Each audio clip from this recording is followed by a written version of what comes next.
오늘은 교회 공동체로 눈을 돌려서 사도행전 6장 1절에서 7절을 본문으로 칭찬받는 공동체라는 제목으로 말씀을 나누고자 합니다. 우리가 속한 공동체가 주님께도 칭찬받고 또 사람에게도 칭찬받는 공동체가 되어야 할 터인데, 어떤 공동체가 칭찬받는 공동체이겠습니까? 한마디로 말하면 칭찬받는 공동체는 당연히 칭찬받는 사람들의 공동체입니다. 오늘 본문 3절을 보면 칭찬받는 사람에 관해서 말씀이 나옵니다. 3절 상반절을 보면 형제들아 너희 가운데서 성령과 지혜가 충만하여 칭찬받는 사람 7을 택하라. 그러니까 칭찬받는 사람은 바로 성령과 지혜가 충만하여 칭찬받는 사람이다라고 했습니다. 그런데 5절을 보면 성령과 지혜가 충만한 사람들을 일꾼으로 세우겠다 이렇게 3절에서 말하고, 이제 실제로 택한 사람들에 관해서 말하는데 약간 표현이 다르게 되어 있습니다. 온 무리가 이 말을 기뻐하여 믿음과 성령이 충만한 사람, 스데반과 또 빌립과 브로고로와 니가노로와 디몬과 바메나와 유대교에 입교했던 안디옥 사람 니골라를 택하여 라고 되어 있습니다. 그러니까 성령과 지혜가 충만한 사람을 뽑으려고 이 공동체가 함께 힘을 모았는데, 뽑아놓은 사람들은 믿음과 성령이 충만한 사람이었다. 그러니까 그 말은 성령과 지혜가 충만한 사람이란 믿음과 성령이 충만한 사람이다 라고 하는 뜻입니다. 그러니까 앞뒤가 다 성령 충만하다고 하는 말은 공통점이 나왔는데, 앞에서는 지혜가 충만한 사람이라고 붙었고 뒤에서는 믿음이 충만한 사람이라고 또 바꾸어서 말했습니다. 그렇다면 교회의 일꾼으로서 지혜가 충만하다, 지혜가 충만한 일꾼이다, 이 말은 바로 믿음이 충만하다, 믿음이 좋다, 이런 말이 되는 것입니다. 지혜라고 하는 것은 결국 하나님을 아는 지식, 하나님을 가까이 하고 하나님의 뜻을 빨리 민첩하게 깨닫는 것이 지혜이다라고 하는 것을 우리가 알 수가 있습니다. 그리고 이러한 믿음이 좋은 사람들이 칭찬받는 사람들이고, 칭찬받는 사람들이 많으면 그 공동체는 칭찬받는 공동체가 되는 것입니다. 오늘 본문이 우리에게 전해주는 상황 그대로 교회 외부의 박해 가운데서도 부흥하고 성장하던 예루살렘 초대교회의 내부적인 문제들도 여럿 발생을 하였습니다. 그 문제는 바로 교회의 구제금이 공정하게 분배되지 않고 있는 것이었습니다. 이게 어떠한 원인 때문에 구제금이 분배가 잘 이루어지지 않았다고 오늘 여기 되어 있습니까? 당시 예루살렘 교회는 당연히 주로 유대인들이 주를 이루고 있었는데 크게 두 가지 유형의 유대인들이 있었습니다. 하나는 이 예루살렘이 있는 이 팔레스타인 지방에서 태어나서 히브리어, 정확히 말하면 아람어라고 하는 언어를 쓰는 토박이 유대인들이고, 다른 하나는 팔레스타인 이외의 지역, 헬라와 또 소아시아와 여러 로마 제국과 그 경계 지역들에 있는 그런 헬라어를 사용하는 그런 유대인들이었습니다. 그러니까 헬라어를 쓰는 유대인들은 우리가 많이 들어보셨던 그 디아스포라 유대인이라고 부르는, 요즘 말로 하면 재외동포 유대인들인데, 이제 인생 말년이 되면 성전 가까운 예루살렘에 이주해 와서 살게 된 그런 사람들입니다. 부부가 같이 왔지만 또 남편이 먼저 가면 또 아내만 남게 되고 또 과부들이 또 생겨나게 되는 것입니다. 이게 간단히 말하면 토박이 유대인들과 재외동포 출신 유대인들이 같이 신앙생활을 하던 또 교회가 초대교회의 한 부분의 모습입니다. 그런데 교회에서 당시 가장 생계가 어려웠던 이 과부들, 구약 성경에서 나그네와 과부와 고아를 잘 돌보라고 하는 그 말씀처럼 이 과부들에게 구제금을 나눠줄 때 이 히브리어를 쓰는 히브리파 과부들에게는 구제금이 제대로 지급되었지만 헬라어를 쓰는 헬라파 과부들에게는 제대로 지급이 잘 안 됐던 것입니다. 그래서 헬라파 사람들이 불만이 생겨서 히브리파 사람들을 원망하였다. 오늘 그렇게 기록이 되어 있습니다. 당시 교회에서 재정을 관리하던 사람들은 누구였겠습니까? 사도들이었는데 이 사도들은 예수님께서 부르신 그 12제자들, 그래서 갈릴리 지역 출신을 비롯한 히브리파 유대인들이라고 볼 수가 있습니다. 그러니까 문제가 발생하니까 이제 사도들이 무엇이 원인인가 그 문제를 해결하기 위해 해결책을 제시하였는데 결론적으로 우리는 말씀 전하는 일과 구제를 할 수 없으니까 구제를 위한 재정을 관리할 공동체의 일꾼 7명을 뽑아서 그들에게 이 일을 맡기고 자신들은 기도하고 말씀을 전하는 일에 전념하겠다고 이렇게 결정을 했습니다. 그래서 온 교회가 또 이것을 좋게 여겨서 7명의 새로운 사역자를 뽑았다. 그것이 바로 오늘 이 말씀의 요약입니다. 우리가 이상적인 교회의 모델을 생각할 때 어느 교회를 봅니까? 이 초대교회, 최초의 교회인 초대교회를 자연스럽게 떠올리게 됩니다. 실제로 최초의 교회였고 성령 강림으로 세워진 성령 충만한 교회였기 때문에 서로 가진 것들을 서로 나누면서 말씀과 기도와 모이기에 힘쓰면서 아름다운 믿음의 공동체를 이루고 있었습니다. 그러나 그것이 저절로 이루어진 것이 아니라는 것입니다. 많은 사람의 참된 헌신을 통해서 된 것이다라고 하는 것을 우리가 기억해야 합니다. 그래서 오늘 말씀은 칭찬받는 공동체인 초대교회가 이 하나의 중요한 문제에 대처하는 과정에서 나타나는 공동체의 모습을 우리가 잘 발견해서 우리 교회 공동체도 그러한 칭찬받는 공동체로 세워질 수 있기를 바랍니다. 첫 번째로 칭찬받는 공동체는 불완전함을 인정하고 이를 은혜로 채워가는 공동체입니다. 아름답게 부흥하던 이 초대교회에 이 내부적인 문제들이 연이어 발생했습니다. 바로 직전에 아나니아와 삽비라, 이 아나니아라고 하는 인물이 사도행전에 세 사람은 나오는데 바울에게 세례를 준 아나니아가 아니라 이 제일 유명한 아나니아, 그 삽비라와 아나니아 이 부부가 본래 사도들 앞에 작정한 그 헌금을 그 액수를 속여서 가지고 와서 교회를 속이다가 그들이 그만 죽게 된 그런 참 무서운 사건이 있었습니다. 그리고 오늘 본문에 나오는 구제비의 분배 문제, 이것이 또 두 번째로 발생한 내부적 문제, 대표적인 문제였다고 볼 수가 있습니다. 그런데 공교롭게도 이 첫 번째 내부적 문제, 또 이 두 번째 내부적 문제도 다 돈과 관련된 문제였다는 것입니다. 그래서 여기서 우리가 이 재물이라고 하는 것이 언제든지 우리에게 시험거리가 될 수 있다고 하는 것을 다시 배우게 됩니다. 이 초대교회 때부터 바로 이러한 문제들이 있었습니다.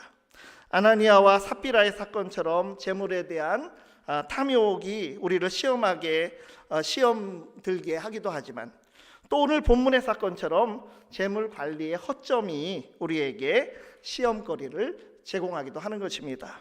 그러므로 우리가 늘 이 재물의 시험을 경계하는 것도 우리의 신앙에서 중요한 한 포인트가 될 것입니다. 사회도 그렇지만 교회 공동체는 더더욱 그 재정 관리의 투명성을 잘 유지해야 합니다. 이 문제로 여러 교회가 물의를 일으키는 것, 우리에게 물질의 문제가 얼마나 위험한 시험거리인지 잘 보여주고 있는 그러한 예들입니다. 그래서 그러한 일이 없도록 투명하고 또 견제가 되는 그런 관리가 되도록 늘 유의해야 할 것입니다. 오늘 우리가 보는 이 구제에서 생긴 이 공동체 문제는 아나니아와 삽비라처럼 재물에 대한 탐욕이나 허영심에 의해 시험에 든 그런 사람이 저지른 잘못이 아니라 지금까지 교회를 너무나도 잘 이끌어오고 헌신해 왔던 그런 사도들이 미처 다 챙기지 못하고 파악하지 못해서 온 그런 착오의 문제였다는 것입니다. 사도들이 나쁜 의도를 가지고 그렇게 한 것이 아니라고 하는 것은 이것은 아주 자명합니다. 그래서 이 문제가 생기자 사도들이 곧바로 구제 부분에 대한 재정 관리를 다른 사람에게 넘겨주겠다 이렇게 하는 것을 볼 때 그들이 완벽할 수 없고 실수를 하였지만 그것이 의도한 것은 아니라고 하는 것을 알 수가 있습니다. 그래서 아무도 완벽할 수 없다는 것입니다. 사람은 다 실수할 수가 있습니다. 그래서 우리가 신앙생활하면서 타인의 부족함에 우리가 너무 절망할 필요도 없고 나 자신의 부족함, 스스로의 잘하지 못함을 또 두려워할 필요도 없다는 것입니다. 바울 사도처럼 철저한 사명자들도 얼마나 많은 적재자들이 그를 또 내부의 비판자들이 있었는지 모릅니다. 우리 각자가 주님의 일꾼으로서 부족함이 나타나고 실수할 수 있음을 우리가 인정하고 또 그러한 부분은 내려놓고 서로가 대화를 통해서 그 부족함을 고쳐나가고 더 바른 공동체를 이루어 나가면 그 되는 것입니다. 그래서 오늘 본문을 보면 사도들이 그 부족함을 잘 이끌어서 바로잡음으로써 교회 공동체는 더욱더 부흥하게 되었다. 이 7절의 말씀이 바로 그 내용입니다. 하나님의 말씀이 점점 왕성하여 예루살렘에 있는 제자의 수가 더 심히 많아지고 허다한 제사장의 무리도 이도에 복종하니라. 우리의 부족함을 은혜로 채워주시고 또 합력해서 선을 이루어주시는 주님을 굳게 의지하는 겸손하고 담대한 교회 공동체로 설 수 있기를 바랍니다. 두 번째로 칭찬받는 공동체는 소통하는 동역자들의 공동체입니다. 이 초대교회 구제사역에서 문제가 생긴 1차적 책임은 관리의 책임을 진 사도들에게 물론 있었겠지만 그 이면에는 교회 내부에 어떤 분파의식이 있었다는 것입니다. 헬라파 유대인들의 말을 통해서 보면 이미 히브리파, 헬라파 이렇게 사람들이 말하진 않아도 구분해서 생각하고 있었다고 하는 점입니다. 헬라 사람들은 자기들의 과부가 구제해서 제외되었다. 이것을 금방 알았습니다. 그렇지만 만일 이것이 자기네가 헬라파로 인식되고 있다는 것을 몰랐다면 이 헬라파 과부가 제외되었다 이런 말을 하지 않았을 것입니다. 구역으로 나눠져 있었고 그런 출신이나 배경이 문제가 되지 않았다면 이쪽 구역에 있는 사람들이 과부들의 그 구제가 빠졌습니다 이렇게 말했을 것이고 또 혹은 어떤 부서의 과부들의 구제가 빠졌습니다 이렇게 말할 수도 있었을 것입니다. 아니면 구체적으로 이름을 들면서 이 과부가 이 구제비가 누락이 되었습니다 이렇게 말할 수 있었을 것인데 오늘 여기 보면 아주 정확하게 헬라파 사람들, 히브리파 사람들이라고 언급을 해서 아예 이렇게 성경에 기록이 되어 있습니다. 이미 교회 안에 히브리파와 헬라파의 구별이 있었던 것이고 이것은 교회 공동체 전체의 문제였던 것입니다. 교회에 왜 이런 구별이 생겼을까요? 거기에 대해서 두 가지 이유를 암시합니다. 하나는 제자의 수가 더 많아졌다. 교회가 수적으로 많이 성장하게 됐다는 것입니다. 교인이 많아지면서 온 교회가 하나 되는데 어려움이 생긴 것입니다. 다른 하나는 서로 다른 말을 쓰는 두 부류의 사람들이 있었기 때문에 결국 생겨난 문제라는 것입니다. 서로 말이 다르니까 의사소통에 불편한 점이 있었을 것이고 아무래도 서로 같은 말을 쓰며 말이 통하는 사람들끼리 모이기도 쉬웠을 것입니다. 그러다 보니까 자연스럽게 히브리파와 또 헬라파가 교제하는 것도 서로 모이게 되고 따로 모이게 되고 서로 구별도 생겼을 것입니다. 그런데 어떻습니까? 이것은 성령 충만한 모습은 아닙니다. 오순절 성령 강림 사건이 일어나고 성령을 받았을 때에 그래서 초대교회가 본격적으로 이제 세워졌을 때 그 모습과 크게 대조가 되는 것입니다. 사도행전 2장을 보면 처음에 교회가 성령을 받았을 때는 하나님께서 주신 아주 특별한 기적이 그들에게 일어났습니다. 그러니까 언어의 통일이 일어났다는 것입니다. 히브리파 사람들이, 베드로나 사도들은 히브리어로 말을 하는데 그 다른 헬라 사람들이나 어디 그 지역에 북아프리카나 여러 곳에서, 아시아나 이런 곳에서 온 사람들이 그 말을 아주 정확하게 알아듣는 이런 의사소통의 놀라운 기적이 성령 강림 때 일어나게 된 것입니다. 사실 인류가 자기 주장대로 살아가려고 그러고 바벨탑이라고 하는 그 탑을 세워서 하나님께 닿자, 하나님처럼 되자라고 했을 때 그것을 흩어버리고 언어를 다르게 하신 것이 하나님의 그러한 역사입니다. 그런데 이것이 극복이 되고 하나가 되는 그런 이례적인 놀라운 기적의 사건이 성령 강림의 사건이고, 이 성령 충만하다는 것이 무엇인가라고 하는 것을 우리에게 분명하게 그 성격을 우리에게 가르쳐 주는 것 중에 하나가 이 언어의 소통이라고 하는 것입니다. 그러니까 아무리 말이 다르더라도 정말 서로 사랑으로 하나 된 공동체이고 진정으로 성령 충만하다면 이러한 것을 다 극복할 수가 있다고 하는 것입니다. 요즘은 국제적인 부부 또 다문화 가정이 많이 있습니다. 제가 독일에서 있을 때도 보면 독일 남성과 결혼한 한국 여성들이 참 많이 있습니다. 근데 그 여성들이 많이 어려운 가정에서 간호사로 가기도 하고, 또 물론 그 중에는 유학을 간 사람들도 있고 여러 부류인데 그들이 독일어를 잘하는 사람도 있고 못하는 사람도 있었습니다.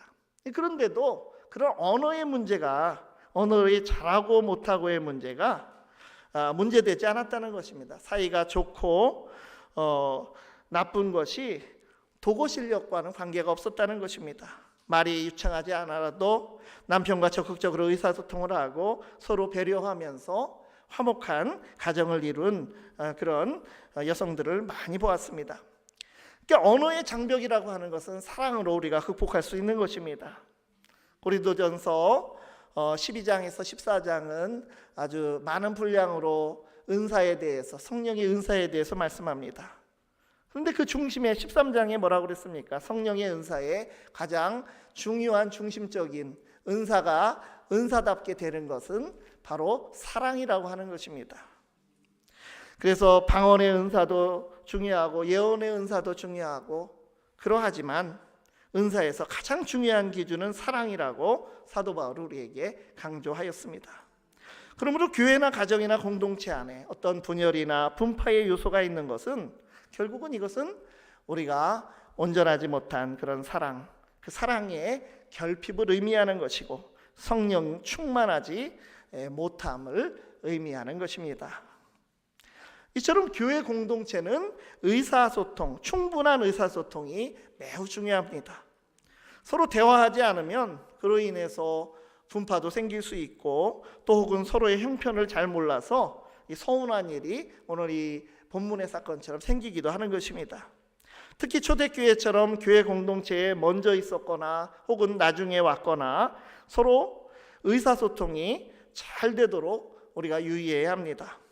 이것을 위해서 교회 리더의 자리에 있는 중요한 일꾼들이 대화의 통로 역할을 잘 해주는 것, 이것이 중요한 것이고 또 목회나 또 우리 동역에서 아주 중요한 부분이라고 하는 것을 우리가 기억을 해야 합니다. 그러므로 교회 공동체 안에 많은 대화와 건강한 토론 문화가 있고 또 말의 길, 그 언로가 늘 열려 있도록 해야 할 것입니다. 오늘 이 말씀 속에서 우리에게 통찰하게 하는 대로 성령 충만함으로써 서로 다름과 그 차이를 극복하고 사랑의 대화로 동역하는 공동체가 되기를 바랍니다. 세 번째로 칭찬받는 공동체는 고쳐야 할 것을 고칠 수 있는 그런 분위기, 공동체의 토양 가운데에서 성장하게 된다는 것입니다. 이렇게 문제의 원인을 이렇게 파악하고 이 사도들이 또 공동체가 그렇게 했던 것처럼 그것을 또한 피하도록 유의하고 이러는 것도 중요하지만 더 중요한 것은 결국 문제라는 것이 전혀 없을 수는 없기 때문에 어떤 문제가 생겼을 때 바르게 해결하는 자세입니다. 아무리 잘하려고 해도 문제가 발생하지 않을 정도로 완벽한 그런 공동체는 존재하지 않습니다. 그러므로 올바른 자세로 그 문제를 해결하는 것이 우리에게 중요하고 그것이 바로 성숙의 척도가 되는 것입니다. 비록 초대교회에 이러한 문제가 생겼지만 그것을 바로 해결함으로써 이 교회가 더욱 부흥하게 되었습니다. 그럼 어떤 자세로 초대교회는 이 문제를 해결했습니까? 먼저는 사도들은 자신들의 잘못을 솔직히 인정했다는 것입니다. 그들은 자신들의 책임이 없다고 책임 회피를 하지도 않았고 변명을 늘어놓지도 않았습니다. 그리고 그 다음은 자신들이 잘 감당할 수 없는 일이라고 이제 판단이 되자 그 권한과 책임을 다른 사람에게 기꺼이 넘겨주었다는 것입니다. 많은 사람의 구제비를 관리하는 일, 이거 독점하지 않고 사도들은 그 일에 대한 권한을 다른 사람들에게 넘겨주겠다, 이렇게 아주 흔쾌히 아주 쿨하게 이것을 진행했습니다. 자신들은 본질적인 사명을 잘 감당하기 위해서라고 하는 이러한 목적도 있었기도 하지만 또한 일을 나눔으로써 건강하고 빈틈이 없고 건강한 구제비의 관리가 되도록 하기 위한 또 그러한 좋은 실용적인 목적이 되었던 것입니다. 바로 그것을 위해서 온 교회 공동체가 이것을 옳게 여기고 7명의 새 일꾼을 뽑았습니다. 그러니까 공동체가 서 있는 토양 자체가 나눠서 얼마든지 일을 나눠서 할 수 있다고 믿었고 또 고쳐야 할 것은 고칠 수 있는 그런 유연성에 다 동의를 하였고 새 일꾼을 세워서 하는 일을 인정하고 협력하는 그런 분위기였다는 것입니다. 초대교회는 이렇게 권위주의적이지 않은 이런 사도들의 모습, 그리고 교회 일은 꼭 어떤 특정인만 해야 하는 것이 아니라 더 능률적으로 분담해서 하는 것이 좋다고 믿은 공동체 구성원들의 이해를 통해서 문제를 바르게 해결해 나갈 수 있었습니다. 이렇게 해서 7명의 일꾼을 뽑았다고 했습니다. 근데 이 7명의 일꾼들의 이름을 우리는 이제 외국인의 입장에서 이 성경을 읽기 때문에 잘 파악하기 힘들지만 그들의 이름은 사실은 모두 헬라식 이름이라고 하는 것입니다. 이게 놀라운 일입니다. 이 초대교회의 주도 세력은 누구냐? 히브리파 사람들이 주를 이루고 있었습니다. 예수님의 제자들이 사도들인데 그들은 어디 해외여행이고 해외에서 살던 사람들이 아닙니다. 바로 그 자리에서 살던 그런 사람들입니다. 그런데 소수인 헬라파 사람들이 소외당한다고 불평을 하니까 결국 온 교회가 구제비 관리자로 일꾼을 세웠는데 전원 헬라파 사람들을 뽑아 놓았다는 것입니다. 그러니까 문제는 당연하게 효과적으로 잘 해결될 수가 있었습니다. 구제비 담당을 하지 않아도 교회의 여전한 지도자는 히브리파 사람들이었고 이 사도들이었고 교회는 전체적으로도 이제 균형이 잡힌 아름다운 모습을 가지게 되었습니다. 그래서 자기의 모습을 인정하고 자신의 권한을 기꺼이 내려놓고 오히려 양보하는 것, 이러한 모습을 가진 공동체는 어떠한 문제가 생기더라도 원만히 해결할 수 있고 오히려 더욱 새로운 발전을 이룰 수가 있습니다. 그래서 이 헬라파 일꾼들이 7명의 일꾼들이 이제 헬라어를 잘하니까 이 헬라파 과부들의 모든 문제들을 효과적으로 잘 해결할 수가 있었습니다. 그래서 초대교회가 허점을 고친 또 한 가지 중요한 모습은 사도들이 본질적인 업무를 회복했다고 하는 것입니다. 처음에는 사도들이 기도하고 말씀을 또 전하고 또 재정도 관리하고 이것이 하는 데에 큰 어려움이 없을 정도로 그 규모가 적당했습니다. 그렇지만 교인이 많아지니까 이런 문제가 생겨나게 됐고 이렇게 문제가 생긴 원인에는 또한 사도들이 기도하고 말씀 전하는데 전념하지 못했던 그런 영적인 이유도 분명히 있었던 것입니다. 사도들이 기도와 말씀에 전념하는 것, 거기에 이제 더욱 힘쓰게 되고 또 집중하게 되자 거기에 맞추어서 교인들이 사랑을 회복하고 또한 말씀의 역사도 강해져서 교회가 더욱 부응하게 되었다고 하는 것이 오늘 이 성경이 우리에게 가르쳐 주는 분명한 교훈이며 기록입니다.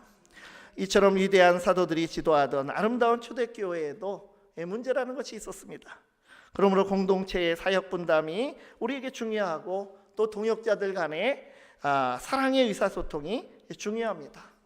무엇보다도 문제가 발생했을 때 각자의 책임을 인정하고 또 권한을 주장하기보다 오히려 양보하는 자세로 문제를 해결하는 믿음의 자세가 우리에게 필요한 것입니다.